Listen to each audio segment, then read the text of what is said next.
Qu'est-ce qu'une fille attend dans une relation d'amitié? Merci beaucoup. Dans une relation d'amitié, la fille a une perception différente de la relation d'amitié que le garçon. Et généralement, on symbolise dans notre association qui est FLM, les filles par de grandes oreilles, dans le sens qu'elles aiment écouter beaucoup. Et on symbolise généralement les garçons par, j'allais dire, des gros yeux et une grande bouche parce qu'ils parlent beaucoup. Donc, quand un garçon dit à une fille « je t'aime », cette expression a une profondeur au niveau de la fille que le garçon ne peut pas imaginer. Pour la fille, elle a toute une connotation importante dans sa vie. Et c'est ce qui fait qu'au niveau de la relation entre un garçon et une fille, la fille attend une affection, une certaine tendresse, mais aussi la fidélité dans la relation et bien sûr de la compréhension et de la considération, ce qui n'est pas forcément pour le cas du garçon dans une relation d'amitié. Il est évident qu'il y a une différence d'attente parce que de ce que je viens de dire, il découle que la fille a un niveau d'attente plus élevé qui se situe au niveau affectif, au niveau sentimental. Elle attend une manifestation de tendresse à travers les paroles, d'affection et de considération.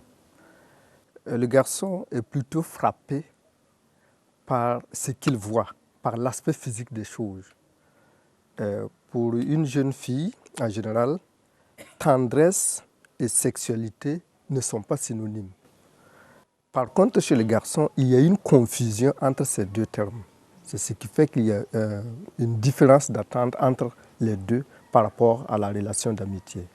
Faut-il que le jeune homme ou la jeune fille cherche à attirer l'attention sur soi?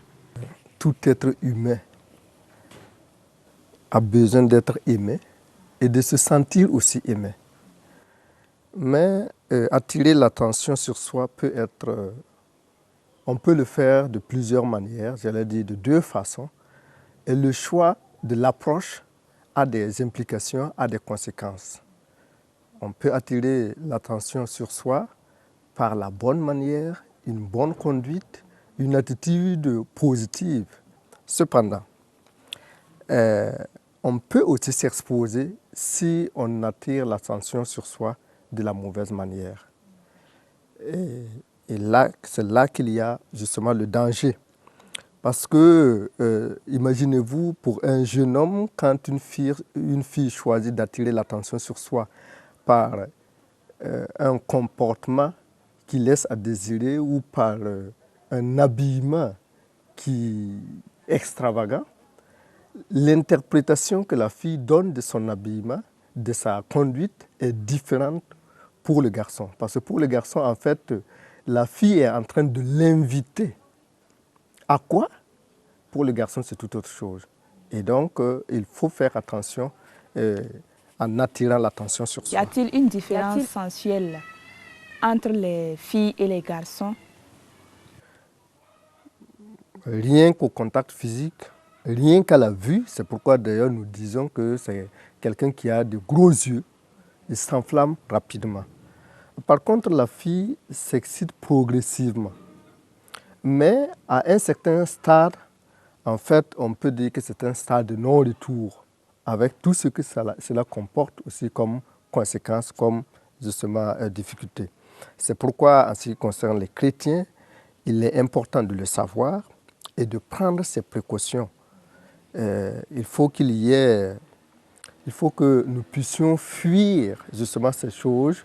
Dans une relation d'amitié, il faut qu'on sache que nous sommes en relation d'amitié, nous ne sommes pas dans un mariage. Par conséquent, il faut avoir des balises, des garde-fous. Le garçon doit savoir que la fille est différente de lui. Et la fille aussi doit savoir qu'un garçon s'excite rapidement et prendre ses précautions. Il y a des choses qu'il ne faudra pas faire dans une relation d'amitié pour éviter justement d'atteindre ce stade-là. Merci, Monsieur Gustave Guinguéré.